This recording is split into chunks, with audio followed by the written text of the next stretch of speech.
Vamos a conversar ahora, nos acompaña el decano nacional del Colegio de Arquitectos del Perú, el arquitecto Arturo Yep Abanto, con quien hablamos de temas bastante complicados. Los huaicos han destruido puentes, carreteras, colegios, viviendas. ¿Por qué colapsan los puentes? ¿Qué podemos hacer para que la etapa de reconstrucción no signifique volver a construir ahí por donde pasó el huaico? Yo solo quiero comentarles, amigos, que cuando nosotros escuchamos nuestras transmisiones, estamos aquí en el Pedregal, estamos aquí en el Huaico, estamos aquí en Huaycoloro, estamos aquí en el río Matagente. ¿A ustedes se han puesto a pensar por qué llevan esos nombres? Porque esos son lugares donde ha pasado el huaico, donde se ha muerto gente. Entonces, si nos volvemos a colocar en la quebrada que se llama el Pedregal o el Huaico, nos va a volver a caer el huaico en la cabeza. ¿Cómo está, arquitecto? Gracias por acompañarnos. Buenos días, Patricia. Buenos días, Carlos. ¿Cómo está, arquitecto? Buenos días. Han colapsado cantidad de puentes en nuestro país. Curiosamente, no tiene que ver con un tema de antigüedad. Hay puentes mucho más antiguos que se mantienen ahí en el mismo río, donde otros se han ido, donde otros se han caído al agua, que no llevan ni 10 años de construido. ¿De qué depende? ¿Es mala suerte o hay un factor ahí de falta de previsión? Mire, cuando se hace un proyecto de ingeniería se tiene que hacer naturalmente un estudio de todos los antecedentes. No se trata solamente de hacer un estudio del suelo y de las condiciones topográficas. De lo que se trata cuando hablamos de río es de hacer de los estudios hidrogeológicos que nos señalen cuál es el caudal del río.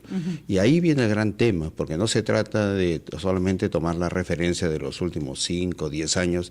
Realmente cuando estamos hablando de un estudio vinculado a la naturaleza, tendríamos que ir a un tiempo mucho mayor. Como por ejemplo es increíble pensar que cómo ocurren estas inundaciones de la Plaza de Armas de la ciudad de Trujillo. Parece que no hubiéramos aprendido ninguna lección, cuando en 1925 ya había ocurrido esa inundación. Entonces, ¿qué pasó? No hemos aprendido la lección, no revisamos la historia. Y entonces aquí hay un verdadero problema de parte de los, también es verdad, en general de los científicos, de los ingenieros, porque cuando tienen que hacer un proyecto, naturalmente tienen que hacer una revisión de todos los antecedentes. ¿Qué nos daría como resultado ello? Entonces, que no podemos hablar de un caudal promedio de los últimos 5 años, sino hay que pensar en un caudal sobre la base de un caudal máximo en un determinado momento de gran intensidad de lluvias.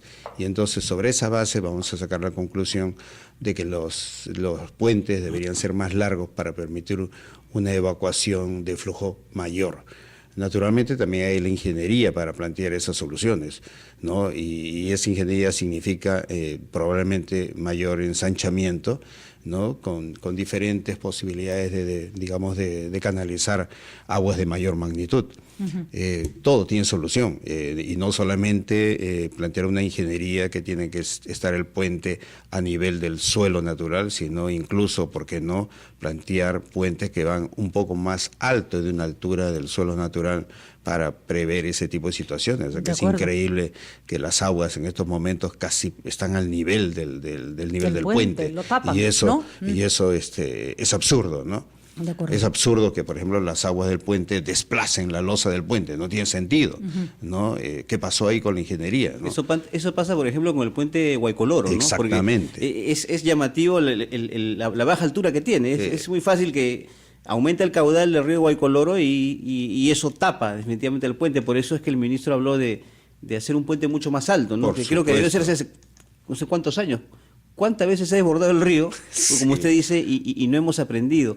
Y en el tema, arquitecto, de las casas que hay en nuestra capital, estamos, diríamos, preparados para una situación así. No dejemos de considerar, por ejemplo, no hablando de desastres naturales, la posibilidad de un sismo de gran magnitud en Lima. Entonces, ¿qué ocurriría en ese caso? Estamos sufriendo con el tema de las inundaciones, los desbordes de ríos.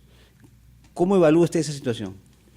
Bueno, en otras oportunidades ya he mencionado que el diseño de nuestra ciudad no está preparado para afrontar estas crisis originadas por las inundaciones, porque nuestra ciudad no ha sido debidamente planificada en ese sentido. Y cuando digo planificada, debo señalar también construida con las infraestructuras necesarias para la evacuación de las aguas de lluvia. En todas las ciudades costeras no existe canales para la evacuación del drenaje fluvial. Entonces aquí realmente estamos con un problema, ¿no? Por eso la reconstrucción va a implicar necesariamente habilitar alcantarillas, porque hay que reconocer que ahora la costa, por efecto del cambio climático, va a empezar a hacer notar la presencia de lluvias periódicamente. Sí, y esto no solamente llega...